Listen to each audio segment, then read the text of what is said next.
بسم اللہ الرحمن الرحیم نحمدہ ونصلی ونسلم علی رسولہ الکریم اما بعد۔ اب یہاں سے مصنف رحمۃ اللہ علیہ جو ہے وہ دوسری دلیل کوفیوں کے مذہب پر دے رہے ہیں،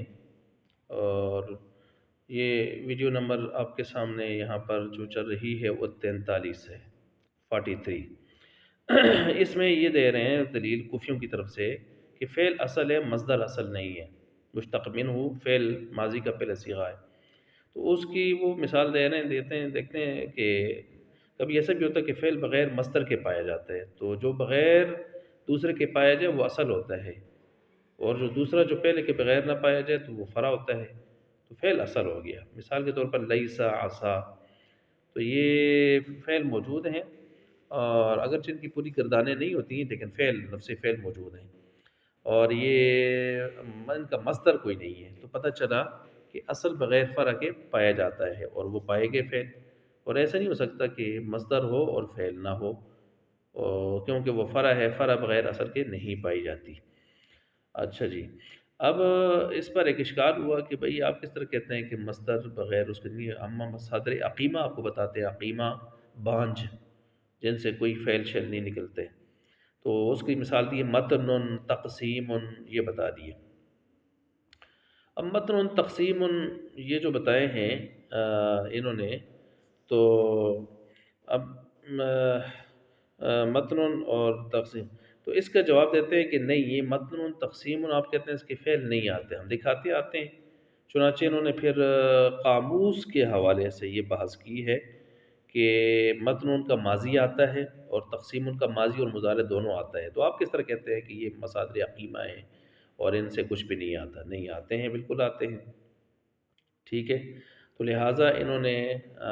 یہاں پر دلیل نمبر 2 بھی دی کوفیوں کی طرف سے، اور آنے والے ایک اعتراض کا دفعیہ بھی فرما دیا۔ اب آگے نمبر 3 دلیل کہہ دیں کوفیوں کی طرف سے، یا بصیروں کی دلیل کا جواب کہہ دیں، ان کے موقف کا جواب کہہ دیں، یہ نمبر 3 سے تیسرے یہ کہ یہاں سے شروع فرما رہے ہیں، ٹھیک ہے۔ کہ بصریوں نے کہا تھا نا کہ مشتق منہ وہ مصدر ہے،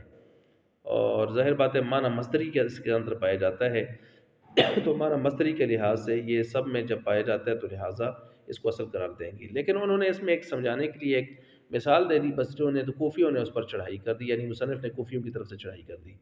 وہ یہ کہ انہوں نے کہا مصدر کو آپ شمار کریں سونا چاندی، اور یہ جو باقی افعال اسماء ہیں ان کو شمار کریں آپ اس سے بننے والے زیورات۔ تو زیورات بعد میں بنتے ہیں، پہلے وہ اصل مادہ دھات ہوتی ہے، یعنی سونا چاندی ہوتے ہیں، تو مصدر پہلے ہوگا، تو جو پہلے ہوگا وہ مشتق منہ ہوگا، اصل ہوگا، لہٰذا آپ مانیں کہ وہ مصدر کیا ہے، مشتق منہ اور اصل ہے۔ اب اس پر رد کرتے وہ کہتے ہیں کہ ایسے نہیں ہے،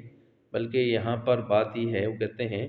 کہ یہ قیاس مع الفارق ہے۔ کس طرح قیاس مع الفارق ہے؟ کہتے ہیں سونے چاندی کے ساتھ جو مثال دی ہے، تو سونا چاندی پہلے سے واقعی دھاتیں موجود ہوتی ہیں، ان کو کریدا جاتا ہے، صاف کیا جاتا ہے، اور صاف کر کے پھر قابل استعمال بنا کر اس کے زیورات بعد میں بنائے جاتے ہیں، تو ان کا زمانہ جدا ہوتا ہے، یعنی جس زمانے میں وہ پہلے سونے چاندی کے خالص دھاتوں کی صورت میں موجود ہوتے ہیں اور پھر ان کی صفائی لگائی جاتی ہے، وہ زمانہ اور ہوتا ہے، جب وہ زیور بنتے ہیں تو ان کا زمانہ اور ہوتا ہے۔ لیکن یہاں پر تو ترتیب ایسے نہیں ہے، یہاں تو جیسے ہی مصدر وجود میں آیا ہے تو ساتھ ہی ساتھ آنن فانن گویا اس سے افعال و اسماء بھی وجود میں آ گئے، تو ان میں تو زمانہ واحد ہے، ازمنہ متعددہ نہیں ہے، تو جو زمانے واحد رکھتا ہو اس کو آپ ازمنہ متعددہ کے ساتھ تشبیہ دیں یا اس پر قیاس کریں، تو کہتے ہیں یہ قیاس مع الفارق ہے۔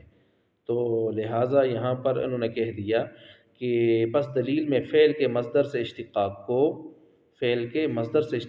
سوغ الاوانی والحلی من الذهب والفضہ پر قیاس کرنا قیاس مع الفارق ہے۔ امید ہے آپ اس بات کو سمجھ گئے ہوں گے۔ تو یہاں پر یہ ایک بات ہوئی، اور آخر میں پھر مصنف رحمۃ اللہ علیہ فرماتے ہیں کہ کچھ غیر محقق قسم کے جو لوگ ہیں وہ یہ اختلاف اور طرفین کے دلائل بیان کرنے میں عجیب سی خبتی پوزیشن اختیار کرتے ہیں، اور وہ کہتے ہیں، اور وہ یہ ہے کہ اختلاف مطلق اصالت اور فرعیت میں کرتے ہیں، حالانکہ یہ ہم نے پیچھے واضح کیا مطلق اصالت اور فرعیت میں نہیں ہے، بلکہ اس لحاظ سے ہے، دیکھ اشتقاق کے لحاظ سے ہے کہ مشتق منہ کون بن سکتا ہے، اس کی لیاقت کون رکھتا ہے، تو اس لحاظ سے اس کو دیکھیں۔ وہ کہتے ہیں کہ چنانچہ پھر وہ یوں بیان کرتے ہیں کہ بصریین اس لیے مصدر کو اصل کہتے ہیں کہ فعل مصدر سے مشتق ہے،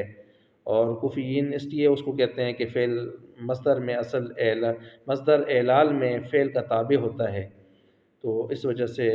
وہ جو ہے اس کو اس لحاظ سے پھر محاکمہ کرتے وہ کہتے ہیں کہ مصدر من حیث الاشتقاق اصل ہے اور فعل من حیث الاعلال اصل ہے، اور اصل حقیقت وہ ہے جو ہم پیچھے بیان کر چکے ہیں۔ بس سیدھی سی بات ہے، یہ تو بات پیچھے بیان کر چکے ہیں کہ معنی مصدری کے دیکھیں تو من حیث المعنی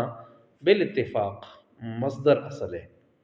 لیکن من حیث الاشتقاق دیکھیں تو کوفیوں نے پھر اختلاف کر دیا ہے اور تین دلائل دے دیے ہیں کہ فعل ماضی یعنی فعل ماضی کا پہلا صیغہ وہ اصل ہے، وہی مشتق منہ ہے۔ تو یہ اب تک ان کے دلائل کا سارا خلاصہ ہو گیا، اور آخر میں وہی بات نکلی، میں نے کہا کہ بصریوں کے نزدیک پھر وہ اسماء مشتقہ وہی چھ ہیں، اسم فاعل، اسم مفعول، اسم تفضیل، اسم ظرف، اسم اعلیٰ، اسم صفت مشبہ، اور کفیوں کے نزدیک پھر ایک اضافہ ہو گیا اور وہ مصدر ہے، اور انہوں نے مشتق منہ کا جو درجہ ہے وہ فعل کو یعنی فعل ماضی کے پہلے صیغہ کو دے دیا ہے۔ اور مصنف علم الصیغہ نے ان دونوں کی طرف سے بات کرتے ہوئے دلائل زیادہ دیے ہیں کفیوں کی طرف سے، اور ان کو اعتراض وارد ہونے والے ان کے جواب بھی دیے ہیں، اور بصریوں کے مذہب کو گویا مرجوع قرار دے دیے ہیں۔